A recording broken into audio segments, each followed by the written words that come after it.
gubernur yang hadir hari ini, Kang Deddy, gubernur konten. Mantap. Jawa Barat ini provinsi menurut saya paling aneh. Jumlah penduduknya hampir 50 juta, terbesar di Indonesia. Tetapi jumlah desanya kecil dibanding Jawa Tengah. Jumlah kelurahannya kecil dibanding Jawa Tengah. Jumlah kecamatannya kecil dibanding Jawa Tengah. Sehingga desa di Jawa Barat ada yang menanggung penduduk satu desa 150.000. Nah, komposisi dana desa itu pendekatannya tidak seperti itu. Tetap saja pendekatan-pendekatan normatif daerah. Ini yang harus segera dilakukan evaluasi. Ini. Dan kemudian yang berikutnya adalah sudah juga semestinya Komisi 2 memelopori daerah-daerah desa yang sudah berubah karakternya menjadi kelurahan karena pertumbuhan industri, harus segera dibuat kelurahan, tidak desa lagi. Karena pendekatan kewilayahan sudah tidak relevan lagi dengan jumlah penduduk yang tidak monokultur, yang sudah plural. Yang perlu dilakukan pendekatan birokratif bukan berdasarkan pendekatan politik. Ini yang harus dilakukan. Kemudian yang berikutnya adalah daerah menanggung beban apa lagi? Instansi vertikal seperti Kementerian Agama itu kewenangannya banyak banget. Ngurus madrasah diniyah, madrasah sanawiyah, madrasah aliyah, masjid, pondok pesantren, tapi duitnya nggak bawa.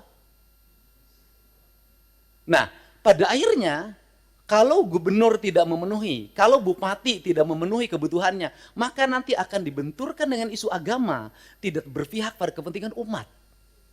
Padahal di satu sisi, dia masih memiliki kewajiban-kewajiban terhadap sekolah SD negerinya masih roboh, SMP negerinya masih roboh, SMA negerinya masih roboh.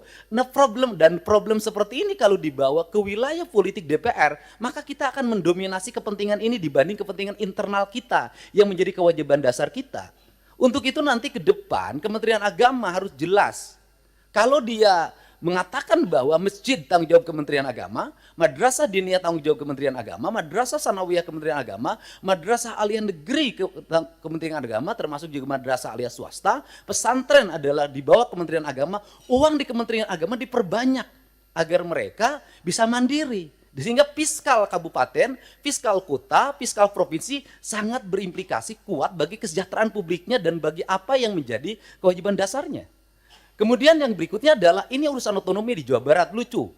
Ada kabupaten yang penduduknya 6 juta. Ada kota yang penduduknya hanya 250.000 tapi berbatasan. Saya berikan contoh misalnya, dulu di wilayah selatan karena waktu itu ketua komisi 2-nya itu dapilnya Ciamis, Banjar, Pangandaran, sehingga pertumbuhan otonominya cepat. Kabupaten Pangandaran, Kota Banjar, Kabupaten Ciamis. Tetapi di wilayah Bogor yang penduduk 6 juta sampai sekarang nggak berubah-ubah. Kemudian juga Kota Sukabumi berbatasan dengan Kabupaten Sukabumi. Kabupaten Sukabumi penduduknya banyak sekali, sedangkan Kota Sukabumi penduduknya kecil sekali.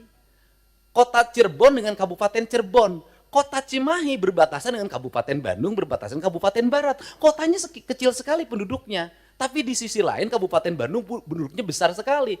Fiskal ini akan lahir tidak adil. Ada kota yang mendapat alokasi relatif baik, penduduknya sedikit. Ada kabupaten yang alokasinya tidak begitu besar, penduduknya besar. Pertanyaan saya adalah ke depan bisakah dibuat inisiasi penambahan jumlah wilayah untuk sebuah wilayah? Misalnya kalau Kabupaten Sukabumi susah sekali membuat daerah otonomisasi baru, bisakah sebagian dari wilayah Kabupaten Sukabumi diintegrasikan dengan kota Sukabumi, kotanya berubah jadi kabupaten? Ini percepatan untuk apa? Agar melahirkan rasa adil dalam percepatan pembangunan di Jawa Barat. Kemudian ke depan, bisakah dana alokasi umum standarnya bukan dari jumlah kabupaten, jumlah kota, jumlah desa, jumlah kelurahan? Bisakah standarnya adalah jumlah penduduk?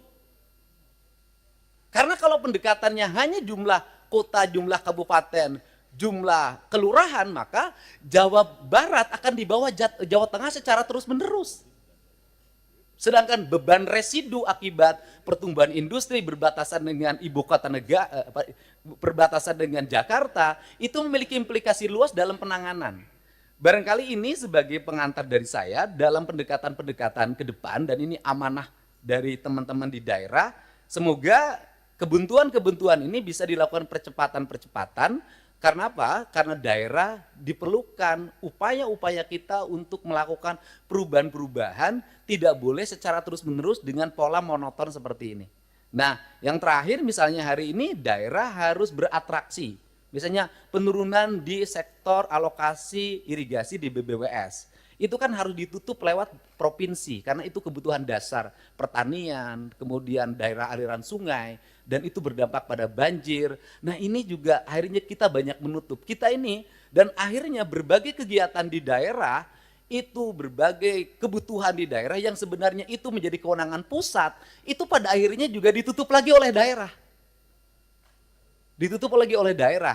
Ini barangkali sebagai gambaran umum saya ucapkan terima kasih. Semoga yang terakhir tadi Pak Gubernur Kaltim mengatakan gubernur konten, alhamdulillah dari konten yang saya miliki itu bisa menurunkan belanja rutin iklan. Biasanya iklan di Pemprov Jabar kerjasama medianya 50 miliar. Sekarang cukup 3 miliar tapi viral terus. Terima kasih.